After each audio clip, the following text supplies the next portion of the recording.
heart of Dad's army are 7 unlikely heroes, thrown together by the outbreak of war.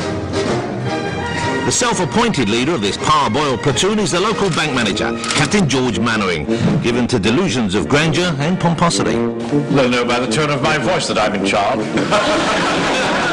They recognise authority when they see it. Yeah. You better come with me. Yes, boss. The captain is a natural leader, but doesn't suffer fools gladly. You stupid boy. And likes to think of himself as upstanding, although he isn't above the odd underhand deal.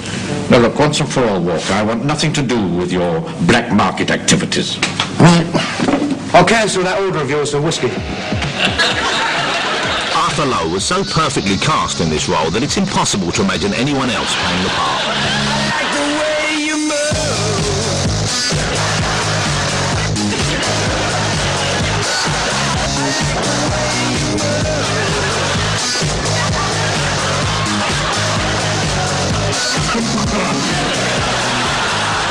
At the heart of the series is the power and class struggle between Mannering and his suave, sophisticated sergeant, Wilson. Now, sometimes, Wilson, I don't think you have the stomach for this job. Well, there you have the advantage of me, sir. But outranking Wilson is Mannering's only advantage, as Wilson always gets the upper hand. Do you think this is wise, sir? Oh, please, Sergeant. Right. Here we go. Popular with the ladies. He's rather like you, Arthur. Strong, masterful. Really, do you think so?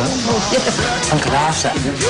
Wilson spends much of his time with the mother of the youngest Dad's Army recruit, Private Frank Pike, leading to the show's worst-kept secret that Uncle Arthur is in fact Pike's father.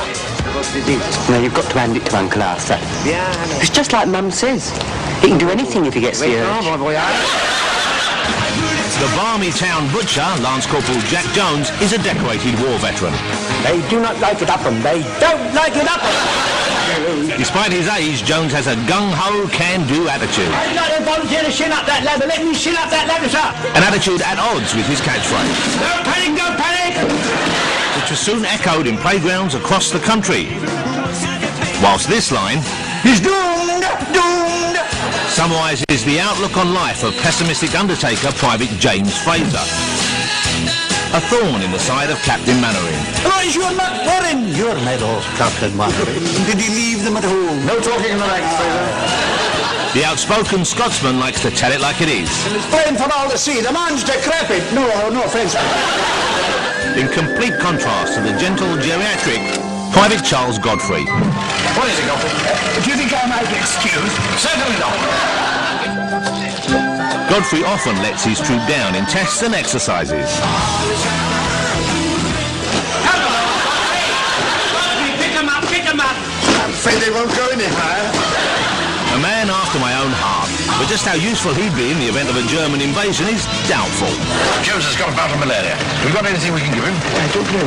Oh, yes, sir. I've got some aspirin, bicarbonate of soda. Yes, and some ointment for wasp stings.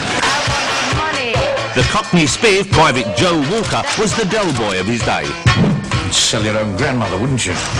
Well, there's no market for her.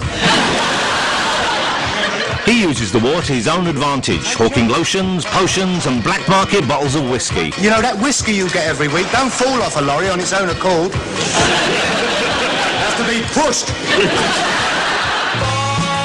Private Pike, the last and youngest platoon member, is a mollycoddle mummy's boy who never removes his scarf. You must not wear a coloured scarf with your uniform. How many times do I have to tell you? Take that off at once. My mum says I mustn't take it off, I get croup. Too young for service, he's a child at heart. What message was in that, Pike? None at all, I was just trying to hit the warden. And treats the home guard like a game of soldiers. Get inside! You have just 5 seconds to tell us your plans, or else it is kaput. I like being an officer, don't you, Uncle Arthur? Mrs. Mannering's on the phone again. I told her you were having coffee with Mrs. Fox, but she insisted...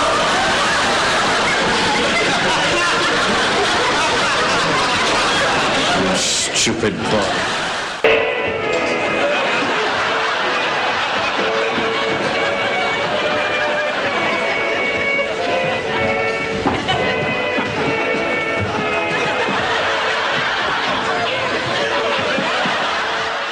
Not only was this local cinema used to film this classic scene, but at the end... I tell you, Wilson, they're a nation of automatons, led by a lunatic who looks like Charlie Chaplin. How dare you compare our glorious leader with that non-Aryan clown? Oh, look here. I am making notes, Captain. And your name will go on the list.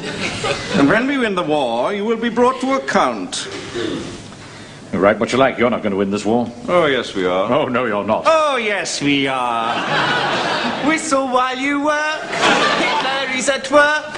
He's our balmy, so's his army. Whistle while you... Your name will also go on the list.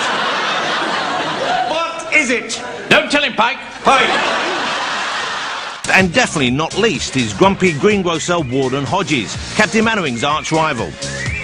The pair detest each other and are constantly waging a mini-war of trifling one-upmanships. Warden, B Company, not the Wardens. Sadly for the Warden, he's the one person whom Mannering normally triumphs over. Because I do enjoy this war. In fact, I've never enjoyed anything so much in all my life as being Chief Warden. I love it. And you always spoil it. And poor Hodges nearly always ended up getting it. In one way or another.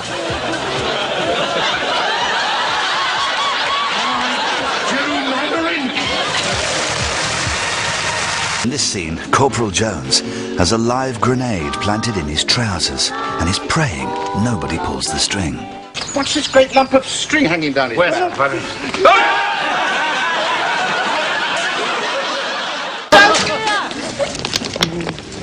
They won't let me out, Mr. Mannering. We'll have you out of that in a jiffy.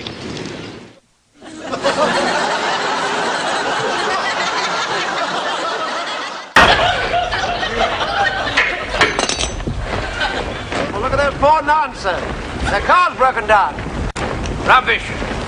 They're obviously counter-agents disguised as nuns. I think they'd use something a bit more original than that. Ignore those nuns, men.